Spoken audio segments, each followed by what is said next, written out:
पूर्व मुख्यमंत्री बसवराज बोम्मई आज बीदर एयरपोर्ट पर पत्रकारों से बात करते हुए कहा कि गांधी ने कांग्रेस पार्टी को खत्म करने के लिए कहा था, लेकिन नेहरू ने इसे खत्म नहीं किया। उसी दिन गांधी की हत्या हो गई, फिर कांग्रेस ने इमरजेंसी लगाई और फिर गांधी की हत्या की। इस तरह उन्होंने कई बार गांधी के विचारों के खिलाफ काम किया और कई बार हत्या की। गांधी और राम को अलग करके कांग्रेस एक पाप का काम कर रही है। राम अलग नहीं है, गांधी अलग नहीं है। गांधी की आत्मा राम का नाम बोलती है। राम के विचारों की वकालत करने वाले गांधी ने राम राज्य की बात कही थी। पहले इसका नाम नेहरू के नाम पर था।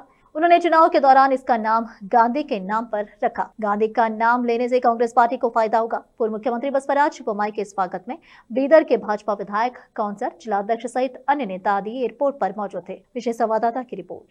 ಗಾಂಧಿ ಅವರು ಒಂದು ಬಾರಿ ಅಲ್ಲ ಹಲವಾರು ಬಾರಿ ಕೊಲೆ ಮಾಡಿದ್ದು ಕಾಂಗ್ರೆಸ್ ಅನ್ನು ವಿಸರ್ಜನೆ ಮಾಡಬೇಕಂತ ಮಹಾತ್ಮ ಗಾಂಧಿ ಹೇಳಿದ್ರು. ಅದನ್ನು ವಿಸರ್ಜನೆ ಮಾಡಲಿಲ್ಲ ನೆಹರು ಅವರು. ಅವತ್ತೇ ಮಹಾತ್ಮ ಗಾಂಧಿ ಕೊಲೆ ಆಯಿತು.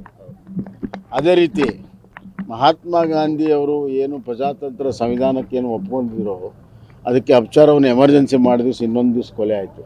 ಈ ಥರ ಹಲವಾರು ಬಾರಿ ಮಹಾತ್ಮ ಗಾಂಧಿಯ ವೈಚಾರಿಕ ವಿರುದ್ಧವಾಗಿ ಕೆಲಸ ಮಾಡಿರುವಂಥ ಕಾಂಗ್ರೆಸ್ಸು ಹಲವಾರು ಬಾರಿ ಮಹಾತ್ಮ ಗಾಂಧಿಯನ್ನು ಕೊಲೆ ಮಾಡಿದೆ, ಒಂದು ಸತಿ ಅಲ್ಲ.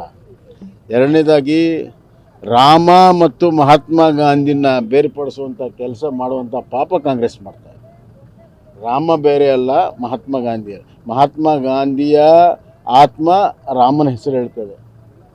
ಅವ್ರ ಕೊನೆ ಗಳಿಗೆಯಲ್ಲೂ ಕೂಡ ಅದನ್ನೇ ಹೇಳಿರೋದು. ಅದಕ್ಕೆ ರಾಮನ ರಾಮನ ವಿಚಾರವನ್ನೇ ಮಹಾತ್ಮ ಗಾಂಧಿ ಜೀವನಡಿ ಪ್ರತಿಪಾದಿಸಿದ್ರು. ಅದಕ್ಕೆ ರಾಮರಾಜ್ಯ ಅನ್ನುವಂಥ ಮಾತನ್ನು ಅವ್ರು ಹೇಳಿದರು. ಹೀಗಾಗಿ ಮಹಾತ್ಮ ಗಾಂಧಿ ಅಂತರಾತ್ಮದಲ್ಲಿರುವಂಥ ರಾಮನನ್ನೇ ನಾವು ಹೆಸರಿಟ್ಟಿದ್ದೇವೆ ಹೊರತಾಗಿ ಮಹಾತ್ಮ ಗಾಂಧಿಗೆ ಅಷ್ಟೇ ಗೌರವ ಇದೆ ಯಾವತ್ತೂ.